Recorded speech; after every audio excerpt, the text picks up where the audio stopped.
우리는 지지난주부터 하나님의 인도하심이라는 키워드를 가지고 말씀을 듣고 있습니다. 첫 번째 주간에는 이민욱 전도사님과 함께 하나님께서 참으로 우리를 인도하시더라 라는 말씀을 나누었고요. 지난 주일 말씀에는 그 하나님 언제 우리를 인도하시는가, 특별한 어떤 행사 때, 우리 인생의 어떤 고비 때만 인도를 하시는가, 그게 아니라 하나님께서는 언제나 우리와 함께 하시며 늘 우리를 인도하신다라는 말씀을 나누었습니다. 오늘 말씀은 그러면 그 하나님께서 우리를 어디로 인도하시는가가 문제가 되겠습니다.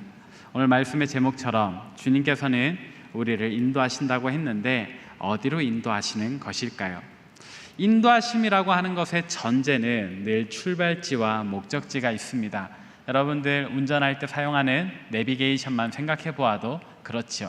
시간은 사실 덜 중요한 문제인 것 같습니다. 우리가 목적지만 분명하다면 조금 빨리 가고 조금 천천히 가고는 두 번째 문제인데, 목적지가 분명하지 않으면 애초에 우리는 방향을 잃고 방황하게 되는 거죠. 방황하는 상태는 결코 인도하심을 누리고 있다고 하지 못합니다. 그렇기 때문에 우리는 하나님의 인도하심을 누린다라고 이야기를 할 때 반드시 하나님께서 우리를 어디로 인도하시는지 그 목적지를 분명히 아는 것이 중요하겠습니다. 그래서 우리는 오늘 계시록의 말씀을 통해서 하나님께서는 과연 우리를 어디로 인도하시는지 그 인도하심의 최종 목적지를 알아보고자 합니다. 이제 말씀의 깊은 데로 우리 한번 나아가 보도록 하겠는데요. 먼저는 우리가 요한계시록에 대해서 조금 알고 말씀을 나누는 것이 좋겠습니다. 여러분들은 요한계시록에 대해서 얼마나 알고 계십니까? 일단 요한계시록은 이제 장르를 따지자면 묵시문학이라고 하는 겁니다. 묵시문학이란 예언의 말씀을 담고 있는 것인데 꼭 장래의 어떤 일이라기보다는 현재와 미래에 있어서 하나님께서 어떤 환상으로 어떤 이야기를 하시는가를 문학적인 기술로 담고 있는 것을 묵시문학이라고 합니다. 그러니까 다시 말해서 이 요한계시록은 사도 요한이 반모섬에서 유배 생활을 하는 동안에 하나님께서 보여주신 환상을 적어놓은 문학인데, 근데 이 내용은 그때 당시 이 요한이 살아있는 이 초대교회 당시에 이 그리스도인들이 로마 제국의 박해, 또 유대인들의 박해, 그리고 믿지 않는 일반 사람들의 박해, 이 세 종류의 박해에 대해서 어떤 믿음을 가지고 어떻게 살아야 하는가, 그리고 오늘 우리가 당하고 있는 일들은 어떤 일들이며 장래에 우리가 또 당할 박해는 어떤 것들이 있으며, 그러나 최종적으로는 하나님께서 우리에게 어떤 상급을 주실 것인가 하는 부분들을 담고 있습니다. 그렇기 때문에 우리는 요한계시록을 조금 주의해서 읽어야 하는데, 세간에 알려진 노스트라다무스의 예언이라든지 그런 어떤 예언가들의 책들과 이 요한계시록은 확연히 다릅니다. 우리는 요한계시록을 그런 어떤 예언가들의 책으로 볼 것이 아니라 하나님께서 그 성도들에게 이 환난과 고난 가운데 어떻게 믿음을 지켜나가야 하는지를 알려주시는 책, 그리고 마지막에 모든 환난을 이기고 나서 그 성도들이 누리게 될 하늘의 상급은 무엇인지를 알려주는 책, 그렇게 읽어야 하겠습니다. 또 그렇기 때문에 우리는 어떤 이단이 이야기하는 것처럼 요한계시록을 가지고 창세기나 다른 모든 성경을 비유로 풀이해서는 안 되겠습니다. 요한계시록은 분명한 목적이 있고 또 그런 장르가 있고, 그렇기 때문에 우리는 이 요한계시록을 바르게 이해하고 말씀을 살펴보아야 하겠습니다. 이제 말씀의 깊은 데로 나아가 보도록 할 텐데요. 오늘 본문 말씀은 요한계시록 곳곳에 나와 있는 하늘의 예배에 대해서 기록하고 있습니다. 하늘의 예배, 하늘의 예배. 우리가 이 땅에서 살아가는 동안에도 이렇게 한자리에 모여서 하나님을 예배하는데, 우리가 언젠가 저 하늘에 가서도 하나님을 예배하게 된다. 그것이 오늘 말씀의 전체적인 맥락입니다. 그런데 우리가 가서 저 하늘에서 예배하게 될 그 하늘의 예배는 어떤 예배일까요? 오늘 본문 말씀 처음 두 절 함께 읽어보도록 하겠습니다. 시작. 이 일 후에 내가 보니 각 나라와 족속과 백성과 방언에서 아무도 능히 셀 수 없는 큰 무리가 나와 흰옷을 입고 손에 종려 가지를 들고 보좌 앞과 어린 양 앞에 서서 큰 소리로 외쳐 이르되 구원하심이 보좌에 앉으신 우리 하나님과 어린 양에게 있도다 하니 아멘. 자, 오늘 말씀에 보니까 하늘의 예배, 특별히 아름다운 찬양을 부르고 있는 두 그룹이 있습니다. 그 중에 먼저 나오는 그룹은 흰옷을 입은 허다한 무리래요. 누구도 감히 그 숫자를 셀 수 없을 만큼 많은 사람들이 있는데, 보니까 인종도 다양하고 국적에 상관없이 정말 다양한 사람들이 모여서 하나님을 예배합니다. 아름다운 찬송을 부릅니다. 그 찬송의 가사는 우리에게도 익숙한 노랫말이죠. 구원하심이 보좌에 앉으신 우리 하나님과 어린 양께 있도다. 우리 예가운 성가대의 찬양도 정말 아름답죠. 근데 이 아름다운 찬양, 우리 불과 한 40-50명 남짓이 이 정도 공간을 이렇게 아름답게 울리는데, 모든 나라, 모든 족속, 모든 방언, 모든 민족이 모여서 부르는 이 허다한 무리의 찬양은 얼마나 우렁찼을까요? 얼마나 아름다웠을까요? 감히 하늘, 끝을 알 수 없는 하늘이라도 가득 메울 만한 그런 아름다운 찬양을 불렀겠지요. 그리고 이어서 또 다른 한 무리가 찬양을 하는데, 그 무리는 어떤 무리인가? 오늘 본 말씀 11절과 12절을 같이 한번 읽어보도록 하겠습니다. 시작. 모든 천사가 보좌와 장로들과 네 생물의 주위에 서 있다가 엎드려 얼굴을 대고 하나님께 경배하여 이르되 아멘. 찬송과 영광과 지혜와 감사와 존귀와 권능과 힘이 우리 하나님께 세세토록 있을지어다. 아멘 하더라. 자, 이렇게 두 그룹의 찬양이 아름답게 울리고, 그리고 가운데는 이 장로들의 찬양과 같이 우리 하나님과 어린 양이 좌정해 계십니다. 그리고 이 두 그룹의 찬양을 기쁘게 받고 계시는 거예요. 이것이 오늘 본문 말씀이 그리는 하늘의 예배, 환상적인 예배입니다. 그런데 이 하늘의 예배가 오늘 저와 여러분들에게 어떤 의미가 있을까요? 이것은 그냥 제3자적인 입장으로 바라볼 수 있는 그런 본문이 아닙니다. 이것은 우리와 전혀 상관없는 어떤 무리들의 예배가 아니에요. 왜냐하면 이 하늘의 예배, 언젠가 우리의 예배가 될 것이기 때문이죠. 아까 말했던 흰옷을 입은 무리들, 그 허다한 무리들의 우리가 될 것이라 이 말입니다. 이것은 무슨 이야기냐? 이어지는 설명, 한 장로의 설명이 우리에게 중요한데, 13절에 보니까 어떤 장로가 요한에게 물어봐요. 이렇게 물어봅니다. 이 흰옷 입은 자들이 누구며 또 어디서 왔는지 아느냐? 요한이 주여 당신만이 아십니다라고 대답을 하는데, 사실은 저는 잘 모르겠습니다. 당신이 아시면 제게 좀 알려주십시오 라고 대답을 한 거예요. 그랬더니 이 장로가 이렇게 이야기를 합니다. 이는 큰 환난에서 나오는 자들인데 어린 양의 피에 그 옷을 씻어 희게 하였느니라. 큰 환난, 당시 로마 제국과 또 유대인들과 또 신이 없다, 무신론자들의 박해를 받던, 그래서 여러 번 생명의 위협을 당하던 초대교회 교인들, 이 성도들, 그 성도들이 모든 환난을 다 이긴 후에, 다 지나쳐온 이후에 그 환난에도 불구하고 어린 양의 보혈에 자기 옷을 씻어서 정결케 된, 그래서 흰옷을 입은 사람들이라고 이야기를 하죠.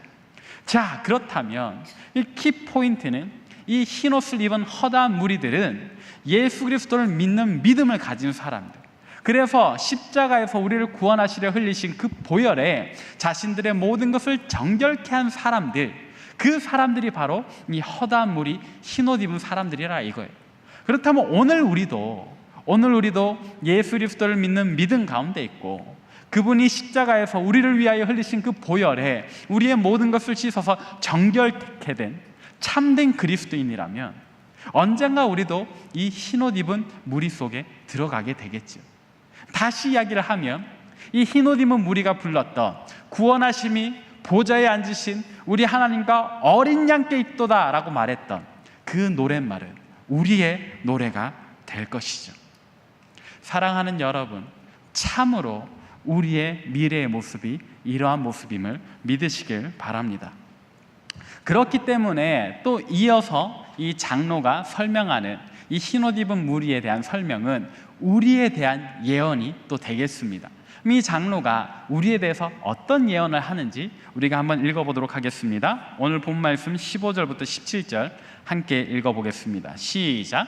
그러므로 그들이 하나님의 보좌 앞에 있고 또 그의 성전에서 밤낮 하나님을 섬기매 보좌에 앉으신 이가 그들 위에 장막을 치시리니 그들이 다시는 줄이지도 아니하며 목마르지도 아니하고 해나 아무 뜨거운 기운에 상하지도 아니하리니 이는 보좌 가운데 계신 어린 양이 그들의 목자가 되사 생명수 샘으로 인도하시고 하나님께서 그들의 눈에서 모든 눈물을 씻어주실 것임이라. 아멘.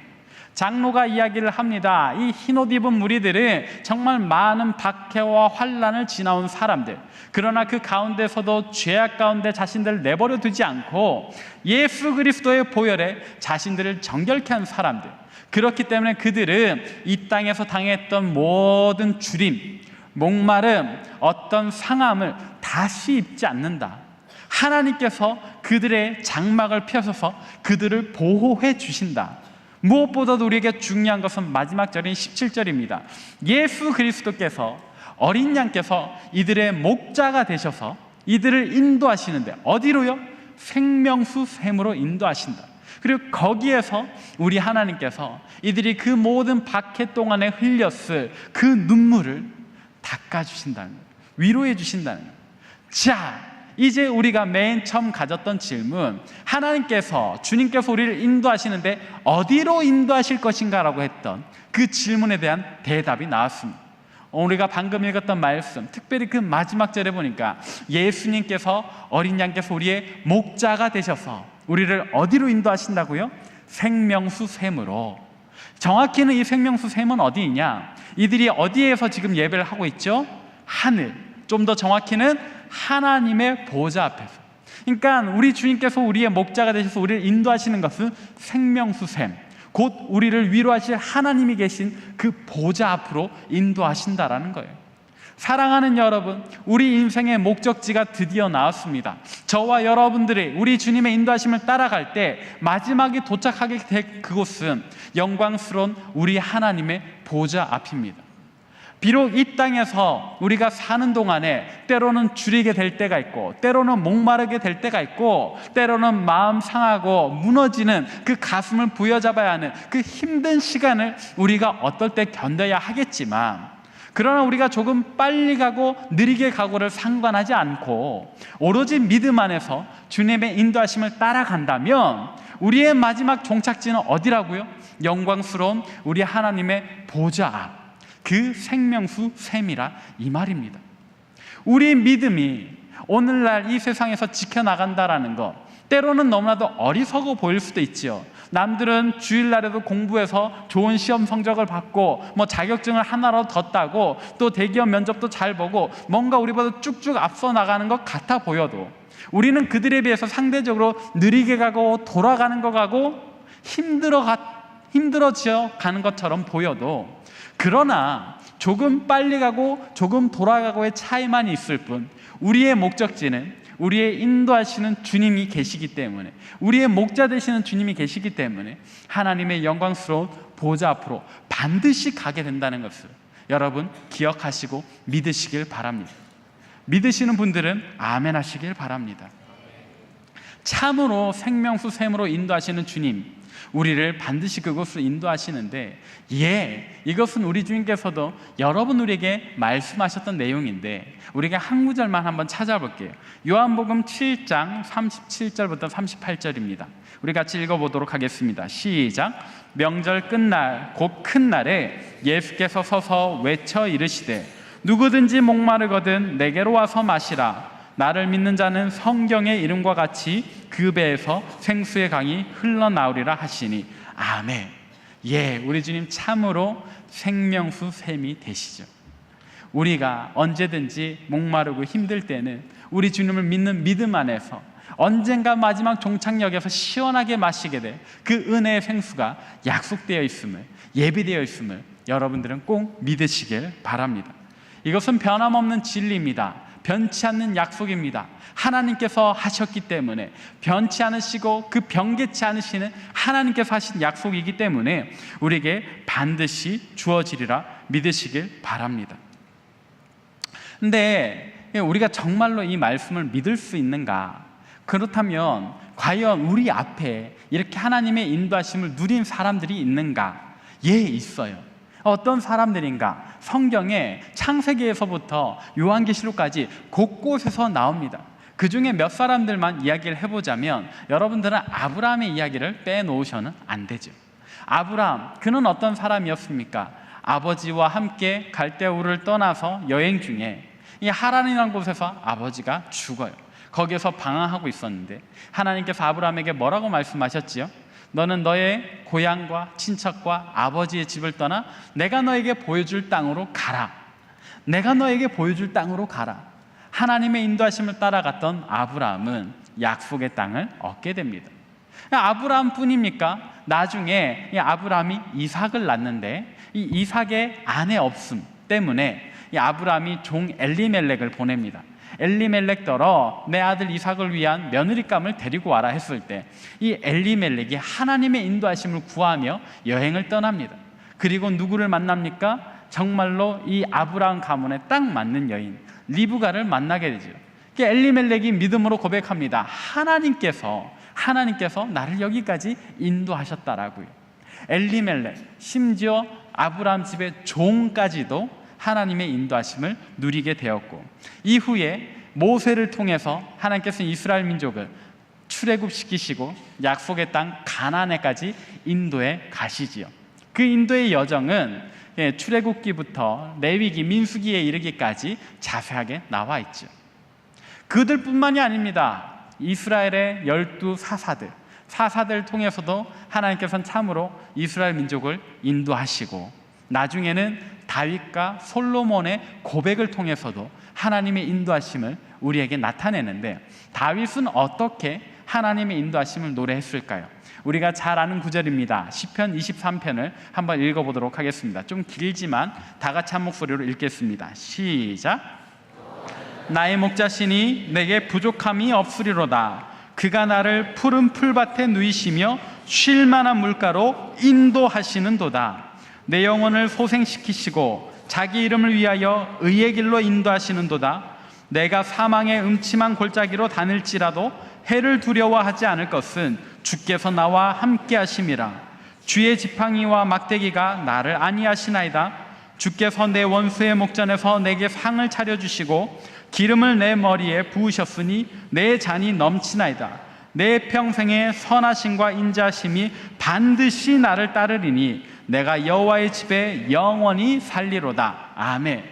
다윗은요, 구약 시대 사람이고, 오늘 본문인 요한계시록의 요한은 신약의 사람인데 둘 사이의 역사가 수백 년 차이가 나는데 동일한 고백을 하고 있다는 것을 우리가 보게 되죠.